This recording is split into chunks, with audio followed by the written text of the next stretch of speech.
係啦，我哋唔該晒，落去，得啦，睇下後邊啊，大家小心啊，啲落去，係，唔係大家自己唔好撞到啊，得啊。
Schools need to be open.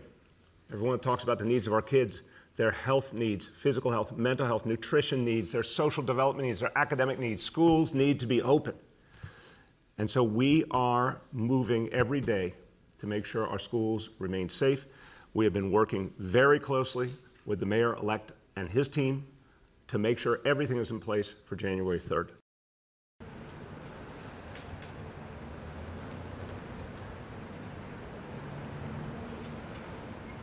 It is so important that we get our kids back to school as soon as this winter break is over. We all have such a strong public interest. We saw the failed experiment despite the very best efforts of incredibly hardworking, passionate teachers who did their very best with remote teaching, and the parents who were just pulling their hair out at kitchen tables trying to make sure that it worked successfully. Everybody did their part. But we also understand, as you mentioned, schools are safe. As a result of our joint mandates, and I have a statewide mask mandate for children in school to make sure they're safe. Our teachers are vaccinated. So we all have to do our part to continue, though, to make sure that parents feel comfortable when they send their children back to school on January 3rd.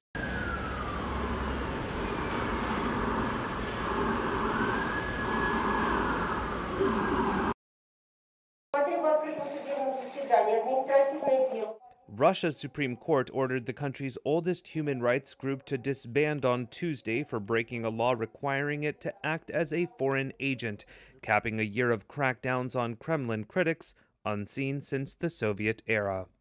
The closure of Memorial International bookmarks a year in which Alexei Navalny, the Kremlin's top critic, was jailed, his movement banned, and many of his allies forced to flee. Moscow says it is simply enforcing laws to thwart extremism and shield the country from what it says is malign foreign influence. Critics say that Vladimir Putin, in power as president or prime minister since 1999, is turning back the clock to the Soviet era when there was zero tolerance of dissent. The Kremlin, at odds with the West on everything from Ukraine to Syria, says it is impossible to recreate the Soviet Union.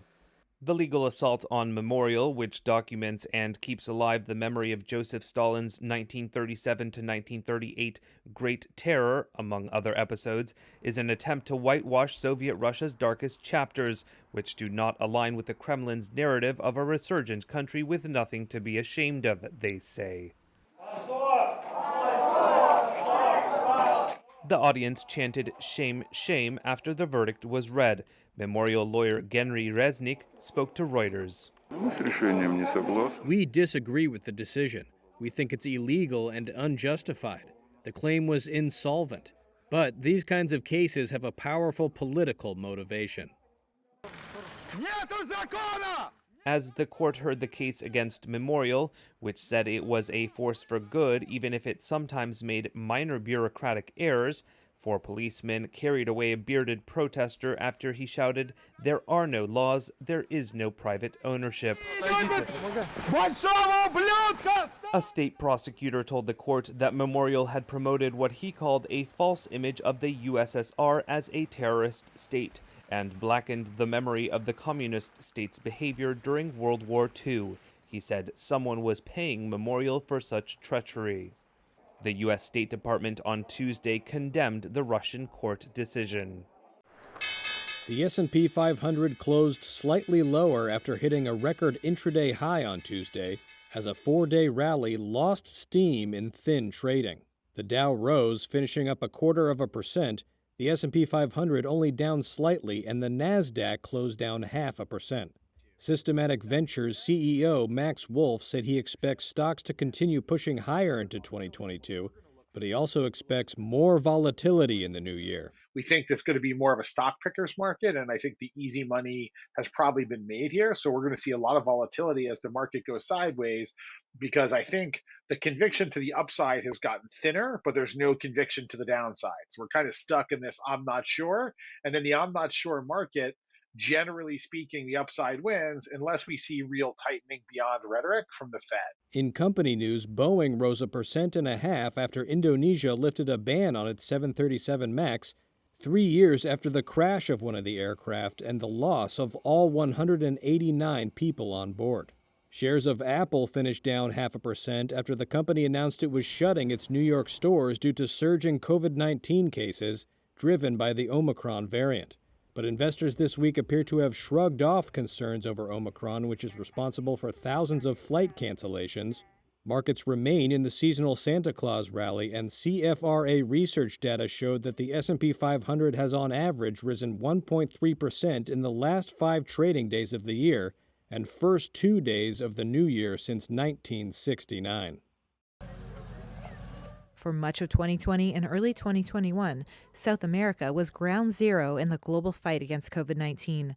Back then, oxygen ran low in Peru. Gravediggers worked through the night in Sao Paulo.